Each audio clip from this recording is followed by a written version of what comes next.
If someone tells you they need to get a life, tell them to join us here at Road Gang Radio with Lindsay, Lawler, and Jimmy Mack. Hit those turbos, Madison with a T. It's me, Madison with a T. It's me. Sorry, I stepped on Claire there. I was going to say, don't have a life? Join us. We don't either. Yeah. That's our new tagline. Yeah. Sorry, I stepped on you, Claire. I love Claire's imaging. It's so funny. It gets me excited that I just want to get talking because it's what we do for a living. We talk, we make music, we talk to really cool people, and we're still giving you the information, still giving you the news every Tuesday, Thursday, and Friday as we do around here right after we get off the air at 11 a.m. Central. It's Trucking with OIDA with our great partners over there at OIDA. What are they digging into today, Jim? Okay, so we all know that free spaces dedicated specifically for tractor trailers are always a welcome thing on the highways and byways, but surveys have shown that truckers want and, by the way, need more, from bathrooms and food options to fuel. By the way, I'm describing a truck stop, but Dean Ash has taken that concept and run with it. Dean is the CEO of Truckers Paradise. That's a truck stop in Gainesville, Texas, that's really more like a trucker's village. It's a simple concept, but it's a powerful one. Provide truck drivers a place they can park safely, for free, and give them all those things they want and need. So on today's Trucking with OIDA, with friends of the show, Scott and Ashley, we're all going to learn about what's going on over there as they talk to Dean about how it all came to be and what his plans are for the future. That's Trucking with OIDA immediately after this, the best pre-produced show of trucking in the known universe. I agree, Jim. Absolutely. Lindsay, we have a great guest coming We up do. here. We do. We have a good guest. I want to ask if you would let me do the honors or would you like to do the honors? Just want to make sure I get this straight because I always get it wrong. Well, we said you, but now I feel like I want to do it. I want you to do it. I want you to do it. I want you to make it happen. Go! Well, I have so many things to talk to CJ about today, but our next guest is someone, he's carrying the torch of Bluegrass, and I mean this in a way that feels... This is what's cool about it, Jim. It's a way that feels both timeless and brand new. So CJ Lewandowski, he's a Grammy-nominated mandolin player and the founder of the hard-driving bluegrass outfit, the Poe Ramblin Boys. His contributions to the genre, they've been recognized at the highest level. You can actually see his artifacts, Jim, displayed at the Country Music Hall of Fame and Museum's American Currents State of the Music exhibit. So cool. Right alongside those of his mentor, the late, great Bobby Osborne. So good. And it's Bobby Osborne's spirit that really brings us here today, which is a big part of the conversation I'm excited about. Just before Bobby Osborne passed in 2023, he and CJ had been recording together.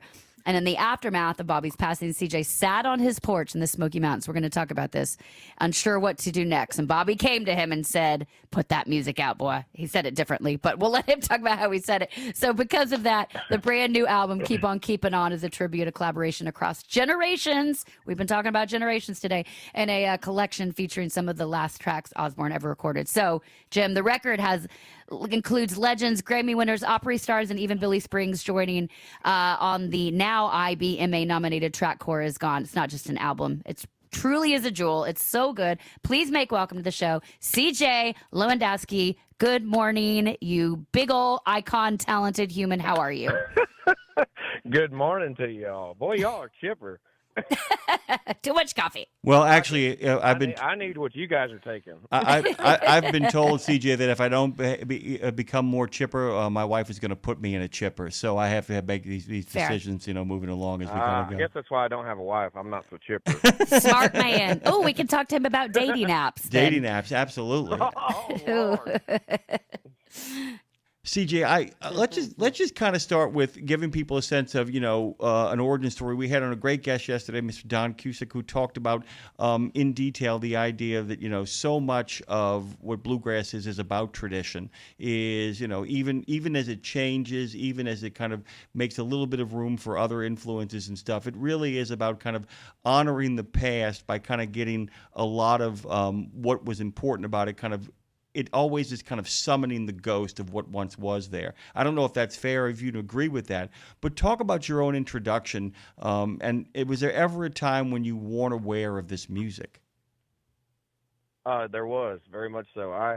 I grew up in Missouri, close to St. Louis, and I didn't discover bluegrass music until what a lot of us from my generation saw was "Oh Brother, Where Art Thou," the movie.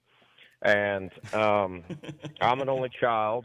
My mom and a lady named Marcy, they were best friends. She had a son who was a year younger than me. He was an only child. So me and Steven, we grew up together. We did everything together, lived on the same street, all this kind of stuff. Long story short, we go and see "Oh Brother, Where Art Thou" in theaters. We thought we were going to watch some kind of jailbreak movie, which would have been fun too. But we didn't realize that there was going to be this soundtrack included that was incredible. And so, ironically, Steve's family was into bluegrass music, and his grandpa had a banjo under the bed, and his grandpa said, "Hey, if you want to try it out, go ahead, but it's not a toy, so either put it up or learn how to play it." And Steve was pretty stubborn, so he said, "Okay, I'm gonna learn how to play it." And I'd been singing since I was a kid in church with my grandma, and so I just naturally followed. We did everything together, so I followed suit and got a mandolin not too long after that. And then his grandpa, Udell Stout, took us everywhere that we wanted or needed to go. And, that's, I dove in, when I was probably 13, I dove in and never looked back. So that's been 25 years. And I played with a lot of first generation Missouri guys. I call them first generation because, they listened to Bill Monroe on the Opry and learned from there. And one of those is actually turning 90 years old tomorrow. I think he's the only one left out of all the guys that I grew up with. But Wow. anyhow, his name's Ray Gore. So happy birthday, Ray, if you're listening. But it's an amazing thing, to grow up. Music is it became my medicine. My mom passed away when I was 10 years old. So when I found bluegrass at 13, it was something that it gave me I don't know, it filled a void, I guess you could say. So, I don't know. I just dove into it and have never looked back. Thankfully. I just wanted to add really quickly how important "Oh Brother, Where Art Thou" is for me as a movie, because I got to tell you, I've never been more overjoyed when George Clooney opens his mouth and starts singing "Man of Constant Sorrow." And the second thing is, I ended up not dating somebody. I went on a first and only date with a woman to go see that movie, and the reason why I didn't date her was that she didn't laugh once. She wasn't bored, but she said, "Very interesting film," and I said, "You are not the person for me. If you can't laugh at Potter Familia and bona fides, there is something really wrong." I was in a tight spot. He's a suitor. Right? Goodness. I also want to say, I first of all, two things. It's really interesting saying the idea of losing your mother at 10 and then finding bluegrass and that sort of being, whether you even consciously realize it or not, sort of healing through that because there's so much pain in bluegrass, which is crazy, the juxtaposition of it. But also, I got to say, if you haven't written Grandpa had a banjo under the bed. I mean, that's just like you said, his grandpa had a banjo under the bed. And I'm like, well, that's the first line of a bluegrass song for sure. Yeah, and that's a good story.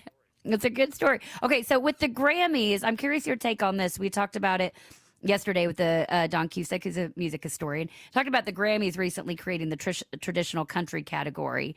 And I'm curious if you think that strengthens or threatens recognition for bluegrass, if it creates more space or kind of risks diluting the categories, in your opinion. I think that there's room for everything. I'm a recording academy member, and I was very happy to see a traditional country category come along. Mm-hmm. Just from the fact that there's people out there that are busting their tail, driving a 15-passenger van down the road with a trailer behind it, beating up the roads, and really putting out tremendous music.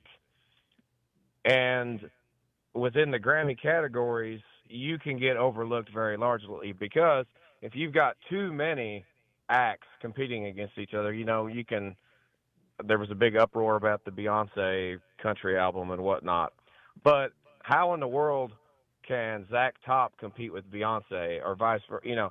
I think bringing it bringing it home a little bit, if there's enough projects to fill a category, then why not do it? You know, it should be a healthy thing and a healthy category. And really, you know, a Grammy is not going to do anything for, again, like Beyonce. She's at the top of the heap. But a Grammy can do something for someone along the same lines as myself. It can really do a lot. So when you split it and give these guys a little bit better of a chance, it could totally change their lives and That's careers. a great perspective. I hadn't even thought about it in that perspective. That's great. Yeah, and it's one of the things about, you know, people often ask what is the value of an award ceremony other than a chance for people to get dressed up nice and remind everybody how wonderful their life is.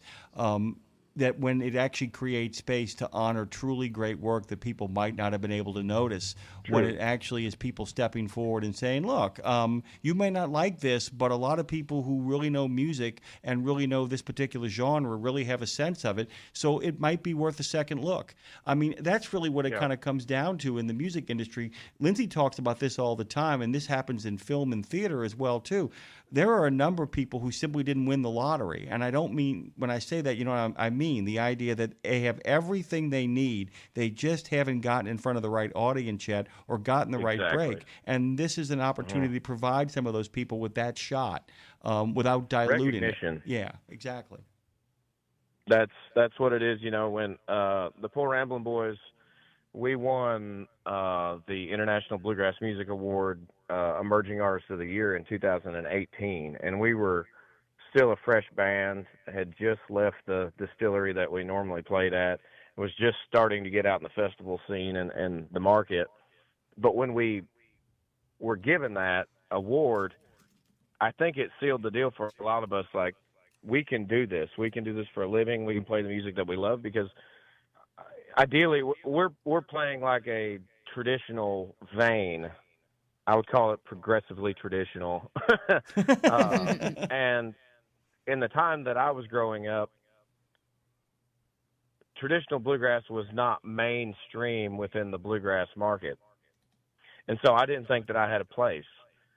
So I guess that's maybe why I created a band, so I could have a place. And I created it with my friends because I knew we all had a common bond with this particular style of music.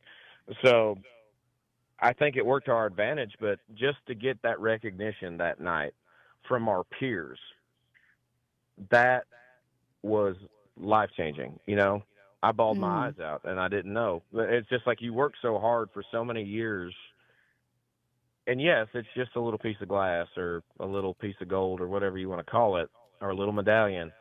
But when you think it about the time invested by each individual person, especially in a group, but just each individual, there's so much time invested into that little piece. So to me, looking at it, you know, I'm reminded of, like, I worked really hard and I got something out of this.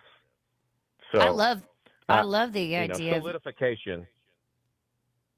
Yeah, sorry. No, I was gonna say I love the idea. You said there wasn't a place that I fit in, so I created my own. I mean, that's the beauty of art, and I guess really evolution. And I mean, it brings us to this record that's out now, "Keep On Keepin' On" with yourself and Bobby Osborne, obviously a legend. The Osborne brothers. And I'm curious, you know, you say, I love the conversation about you were that moment you're sitting on your porch, if you can take us back there in the Smokies, and you described it like Bobby was sitting right there with you. So I'm curious, as an artist, what did that maybe talk about that moment, but then as an artist yourself, what did that moment teach you about really listening to the ghosts of our mentors? You know, I think Bobby always honored the guys that he loved, but if you listen to the Osborne Brothers music itself, it was plowing through new ground. And a fine example of that is Yesterday, Today, and the Osborne Brothers. The first side is Bluegrass Classics. The second side is the Osborne Brothers all the way, pouring on the drums and the steel guitar and the piano and all that stuff. So anyhow, I met Bobby when I was, I don't know, 16 or 17, and got my picture with him, and that was it. And over the years, developed a relationship with him. But, you know, 2 days before he passed away, he told his daughter that I was his best friend. And that just, like, you can talk about Grammys and IBMA awards and all this kind of stuff, but to me, like, that's the pinnacle moment. Like, I did something for somebody that did so much for me. Like, I want to pay back. And Bobby needed that at that time in his life. The Opry wasn't calling as much after COVID because primarily of age, not age discrimination, but caring for their older members, making sure that they might not get sick. You know, they wanted to take care of these veterans. So Bobby was down and out. That was the whole premise of the record.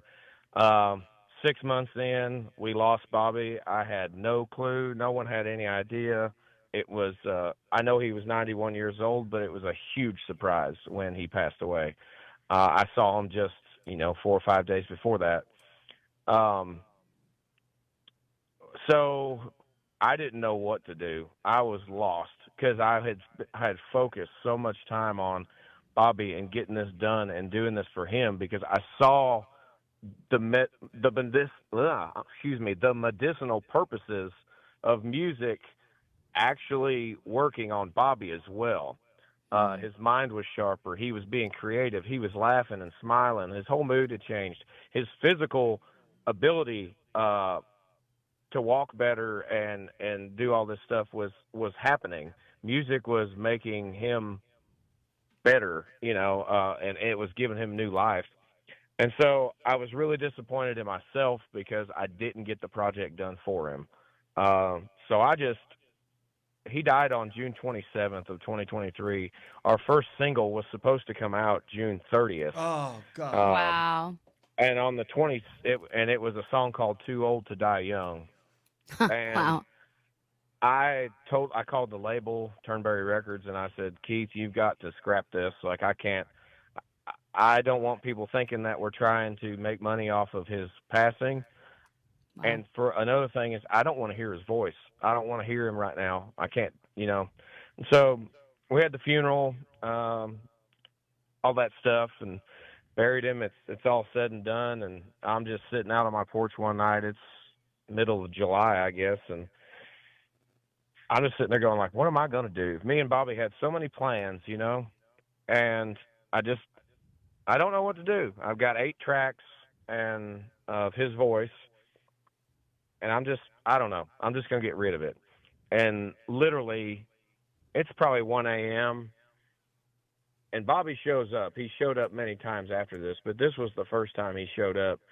And it was like he leaned down right into my left ear and said, I gave you something, now do what you want to with it. And I was like, it shook me. And it was just like he was sitting right next to me. And it was him all the way. And I said, what does that mean? So I immediately got up and I started just like kind of pacing. I said, okay. Finally, at the end of the night, I kind of got it. I was like, okay, I've got something. He wanted to help me. He wanted to help me get to the Opry more. He wanted to help me in the industry more. And I thought that was over because he was gone. But it's like, no, wow. I can do this now. Instead of doing it with him, the project, I can do it for him. And so it's either don't put it out at all or go big. Go big or go home. And so that's when I really started thinking, like, I'm going to put this out as a 8-track project. Again, I got depressed at another point. It got around his birthday, which is December 7th, and I didn't know what to do. And that's when I came home from a long vacation to Florida, and I came home and I was like, I'm quitting the music industry. I'm going into real estate. And I got home to a letter from the Country Music Hall of Fame that said they wanted to put me and Bobby in the American Currents exhibit. And like, that's Bobby showing up again. Like, every time I get discouraged with something, Bobby shows up when he needs to. And that's the support that he was trying to give me when he was alive, and he was giving me when he was alive, and he's still doing it today. It's the craziest stuff. But yeah, the project, Del McCurry, hats off to you, my friend, because he's the reason why there's so many guests on the project because he was the person that said, hey, I'll cut on there. I'll cut on Bobby's project. So we cut She's No Angel, and that inspired me. It's like, if Dell wants to be on this record, who else does? Mm-hmm. So I started calling a bunch of friends and acquaintances, and it's turned into, over 25 people on this project. And a majority of those are under 40 years old. So that comment itself shows you that, the youngest person on the project at the time was 13 years old. The oldest was 91, Bobby. Look at the span of time, the span of influence that Bobby and Sonny Osborne had on people. It's incredible. And it's still happening.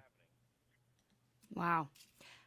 I'm just going to kind of sit here in kind of stunned silence at the fact that we somehow managed to talk about Bluegrass as sort of a seance of sorts, and here you are actually summoning spirits into your ear to kind of encourage you to release albums right when you're ready to give up on them. And I'm kind of curious, when you revisit this music, when you listen to it, or when you get a chance to play it again, how much of him is with you then? I mean, you talk about the idea of him being with you, taking these steps along with you. How much of his presence? I mean, do you expect to turn on a stage and see him? I mean, do you feel him on your shoulder? I'm not being woo-woo here, because I actually think I understand what you're kind of getting at here. Do you feel? Yeah. How often do you feel him? I feel him. I don't know when I'm going to. I when he's around, he's around. I feel him like right behind me, like kind of on my like his hand on my shoulder type thing, and right when I don't even know that I need it, but right when I need it, that's when he kind of shows up. It's kind of hard to explain, but I can get stressed out about something, or I could be listening to this project now or listening to the Osborne Brothers, and it brings me back to the living room and sitting with him and him telling these stories, and it brings me back to us being in the studio and the little funny stories that are happened as we went through this project while he was here. And I'm going to do my best. I started it this week on my social media platforms, that I'm going to go through track by track and tell stories about, why this song was selected, who was on the project, maybe a little funny story. And so, because I think that stuff's important. And, every time I sit there and reminisce or tell a story, like I'm talking to you guys, like Bobby's right there. I see, I see him. I see him in my mind's eye, but I see him. And it's an honor to, I never thought, looking back at a kid that was 16 or 17 years old and meeting Bobby Osborne for the first time, getting my picture with him, if you would have told that kid that you would be like the bearer of his final recordings and it was up to you to do what you needed to with it or wanted to with it, that kid would have never, there'd been no way that he would have ever believed that. The project that we're talking about, it is called Keep On Keepin On, very appropriately named, with Bobby Osborne and CJ Lewandowski. Am I saying your last name right, by the way? You sure are. Okay, good. Just making sure. We've got a couple minutes left here, but I really want to dive in because you've got some real heavy hitters on this project. Grammy winners, Hall of Famers, Opry stars. You're one yourself. And that's equal parts people wanting to lend their talent and inspiration because of Bobby, and then equal parts because of you, of course, and the circle that you've created and the calls you can make. I'm curious just to you what that feels like to know that artists you've admired so long are willing to pour their talent into your project, and vice versa as you work on other people's projects. But what that means for your own evolution when we surround ourselves with those like-minded, talented people that help you kind of keep reaching for the stars at risk of sounding cheesy. You know what I mean? But when you guys are equally growing and pushing each other, what's it like to be sitting with this record now, knowing that so many greats are a part of it, including Bobby, who is obviously your biggest co-collaborator? The satisfaction and the I think the phrase of a rising tide raises all ships is appropriate. And I wouldn't put myself in the same category as many of these people. I just do what I do and play what I play, and that's how it is. But when I was able to call Vince Gill and he answered and knew exactly who I was before I even said my name, that meant something to me. Vince Gill was the first person, when compact discs first come out, I was a kid, and the first CD that I ever got for my little Sony Walkman was the Vince Gill album Souvenirs. And so, there's a lot of full circle things happening. And, it's all for the love of Bobby. I call it Bobby's project because it is. And I was just the producer of it. And when he passed, I became, the sole producer of it and caretaker of it. And I just wanted to make it good for him. And, everybody loved him.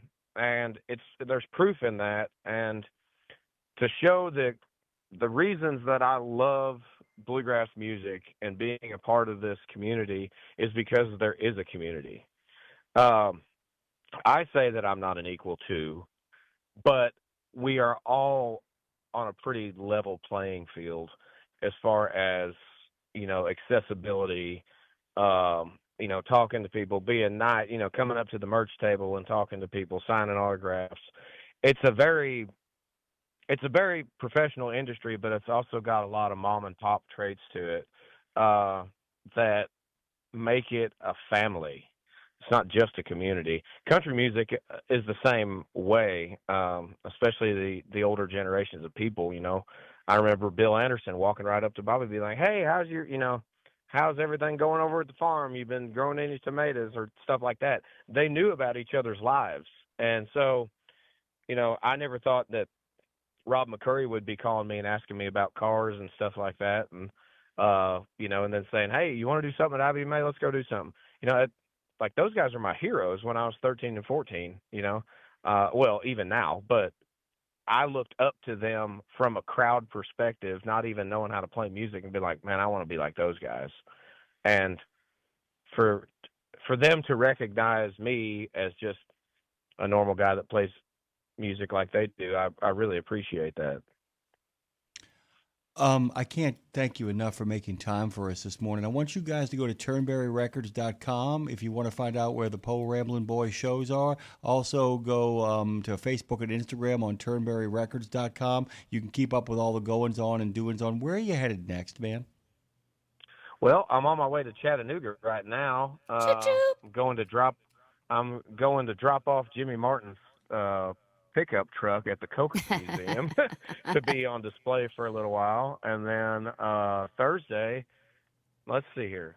Well, I'm going to IBMA starting Monday in Chattanooga again. And then Thursday, I'll be in my home state of Missouri at Starvey Creek Bluegrass Festival. And then we're going to shoot on up to South Dakota from there.